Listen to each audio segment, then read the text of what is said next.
नमस्कार, जय हिंद। मैं एसएन सर। भाई, बिहार चुनाव समाप्त हो चुका है, जीत हार का भी फैसला हो चुका है, लेकिन इन सबके बीच एक बड़ी बात सामने आ रही है कि आखिर प्रशांत किशोर चुनाव क्यों हार गए। यानी कि इनकी पार्टी जो है ना जी, एक भी सीट नहीं जीत पाई। आखिर सोचने वाली बात नहीं है जी कि भारत की इतना बड़ा चेहरा एक भी सीट अपने लिए नहीं निकाल पाया, जो दूसरे को जिता देता था और खुद को एक भी सीट नहीं जिता पाया। आप जानते हैं प्रशांत किशोर कौन है? सोचिए कि प्रशांत किशोर बिहार में मात्र 3 साल काम किए और बिहार के हर एक आदमी प्रशांत किशोर को पहचान चुका। ये चेहरा कोई सामान्य नहीं है, लेकिन इन सबके बावजूद भी प्रशांत किशोर एक भी सीट नहीं जीत पाए। आप जानते हैं प्रशांत किशोर कौन है? भाई, प्रशांत किशोर बक्सर जिले के रहने वाले हैं और भारत में लोग इनको एक महान रणनीतिकार के रूप में जानते हैं। लोग प्रशांत किशोर को मानते हैं जी कि ये भारत के चाणक्य हैं और भाई ये चाणक्य वाले काम भी कर चुके हैं, लेकिन जब बात खुद के ऊपर आई तो अपने आप को एक सीट भी नहीं जीता पाए। प्रशांत किशोर के बारे में हम आपको बताते हैं कि प्रशांत किशोर संयुक्त राष्ट्र संघ के लिए भी रणनीति बना चुके हैं। प्रशांत किशोर जी पहली बार गुजरात में जब नरेंद्र मोदी तीसरी बार मुख्यमंत्री का चुनाव लड़ रहे थे ना जी, तो उनके खिलाफ वहां पे जनादेश नहीं था, तो प्रशांत किशोर ने नरेंद्र मोदी के लिए रणनीति बनाई और नरेंद्र मोदी गुजरात में तीसरी बार मुख्यमंत्री बने। प्रशांत किशोर वहां से ऊपर आए, लोग उन्हें पहचानना शुरू कर दिया। लेकिन जब 2014 आया और 2014 में प्रशांत किशोर बीजेपी के लिए एक बार फिर से रणनीति बनाते हैं और आपको तो 2014 याद ही होगा। उस समय कांग्रेस युग समाप्त हो गया और बीजेपी का युग आया और बीजेपी को इतना बम्पर जीत मिला कि मतलब आप सोच नहीं सकते हैं।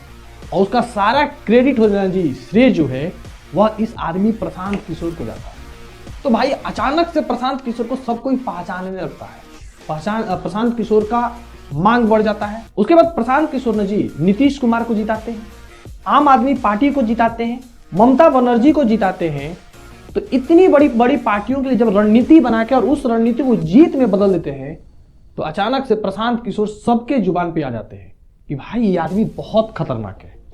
ऐसा इसका दिमाग जो है, जो खोपड़ी नहीं भाई खोपड़ा है, और बात सही भी वह है।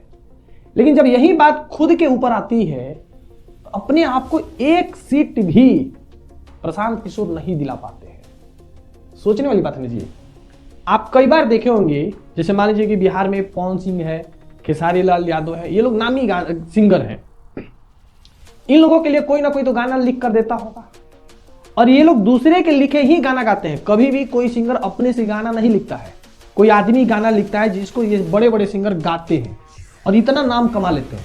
कभी कभी उन सिंगरों को ना घमंड होने लगता है कि भाई मेरा लिखा हुआ गाना ये आदमी का कितना नाम कमा ले रहा है, क्यों नहीं एक बार हम खुदे गा लेते हैं। और वह आदमी उस गाने को गाता है, लिखने वाला, और उसका हस्न जो होता है जी प्रशांत किशोर के जैसा होता है। प्रशांत किशोर को लग रहा था कि अगर हम इन नेताओं के लिए रणनीति बनाते हैं तो भाई हम अपने लिए रणनीति क्यों नहीं बना सकते। और प्रशांत किशोर चले बिहार में नेता बने।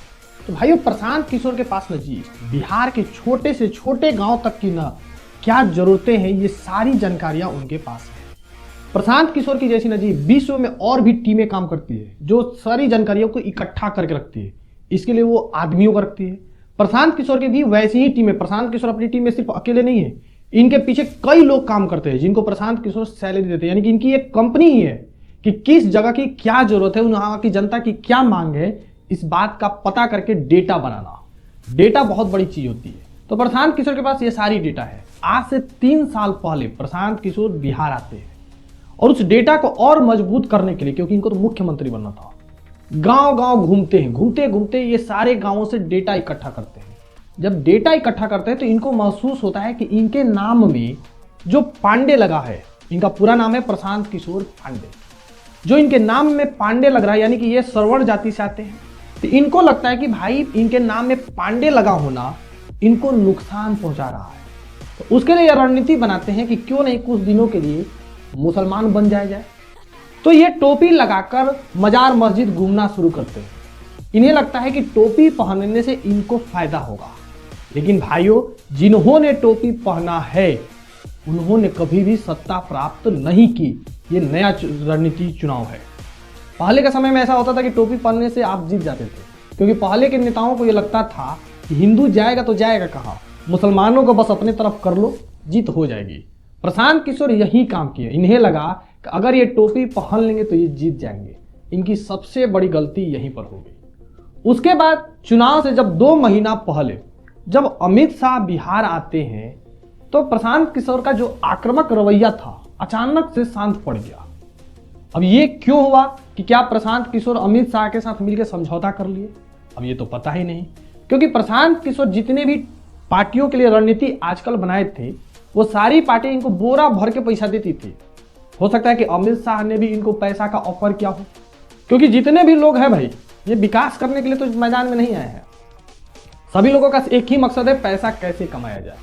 हो सकता है कि अमित शाह ने इनको ऑफर दिया कि जो 2014 में हम आपको दिल्ली में दिए थे उतना ही बिहार में दे देंगे। अब वजह क्या रही होगी, प्रशांत किशोर का जो आक्रामक रवैया था अचानक से कम पड़ गया, जिससे वोटर की जो इन पर जो भरोसा था, जो उम्मीद था वो कम हुआ और वोटर इनसे धीरे धीरे छिटकते चले गए। प्रशांत किशोर अपनी पार्टी में बड़े बड़े चेहरों को टिकट दिए थे। वो बड़े चेहरे अगर स्वयं होते या निर्दलीय होते तो जीत जाते। जैसे पटना से दिए थे केसी सिन्हा को, केसी सिन्हा हार गए। केसी सिन्हा हार गए प्रशांत किशोर की वजह से। मशहूर सिंगर रितेश पांडे को टिकट दिए थे। रितेश पांडे भी निर्दलीय अगर लड़ते तो ज्यादा प्रभावशाली होते, लेकिन वो प्रशांत किशोर की वजह से हार गए। क्योंकि जिसका सेनापति ही मैदान छोड़ के भाग जाएगा उसके सेनाओं पे लोग क्या भरोसा करेंगे। तो प्रशांत किशोर अमित शाह के आने की वजह से पता नहीं क्यों मैदान छोड़कर भाग गए। यहां से वोटरों को उनके ऊपर भरोसा कम होता है। उसके बाद प्रशांत किशोर ये दावा करते हैं कि वो राघोपुर से चुनाव लड़ेंगे, जहां से तेजस्वी यादव लड़ते हैं। जब ये स्टेटमेंट प्रशांत किशोर ने दिया था तो अचानक से इनके वोटरों में उछाल आ गया था। वोटर बहुत ज्यादा उत्साहित हो चुके थे। उन्हें लगा था कि भाई कोई नया उम्मीद उनको मिल गया है, बिहार को सच में प्रशांत किशोर बदल देंगे। प्रशांत किशोर बराबर ऐसा दावा भी करते थे। लेकिन जब प्रशांत किशोर ने कहा कि वो चुनाव लड़ेंगे ही नहीं तो लोगों में गुस्सा हो गया। प्रशांत किशोर ये तीसरी सबसे बड़ी गलती बिहार में यही करते हैं। जो उन्होंने चुनाव नहीं लड़ने का फैसला किया, सबसे बड़ी गलती उनकी यही थी। और अचानक से जो वोटर थे वो प्रशांत किशोर से छिटकते हैं, कुछ आरजेडी की तरफ जाते हैं और कुछ बीजेपी की तरफ चले जाते हैं। शायद प्रशांत किशोर को लग चुका था कि हम जीत नहीं पाएंगे, या जो भी वजह था, अमित शाह का कुछ ऑफर होगा। किस वजह से प्रशांत किशोर ने ऐसा फैसला लिया, वहीं से वोटरों का इनके ऊपर से भरोसा कम हो गया। प्रशांत किशोर कुछ ज्यादा बोलते भी थे, जैसे उनका घमंड उनके चेहरे पे साफ दिखाई दे रहा था। कई बार देखे होंगे कि अपने वोटरों का, कार्यकर्ताओं का रिस्पेक्ट भी नहीं करते थे, टीका लगाते थे तो ऐसे पोछ लेते। ये सभी वीडियो इनका वायरल हुआ था, जो इनके हारने का कारण बना। प्रशांत किशोर के हारने का एक वजह सोशल मीडिया भी था। प्रशांत किशोर के वीडियो पे सोशल मीडिया पे काफी व्यू आ रहे थे, जिसको प्रशांत किशोर अपना वोट समझते थे, जबकि इनकी पार्टी जो थी वो जमीन पे बहुत कम लोगों तक पहुंच पाई थी। प्रशांत किशोर इसको भी एक भूल कर बैठे। तो आपको मेरा वीडियो ये कैसा लगा, एक कमेंट जरूर कीजिएगा। धन्यवाद। और अगर आप हमारे चैनल पर नए हैं ना जी, भैया बिना सब्सक्राइब किए नहीं जाइएगा।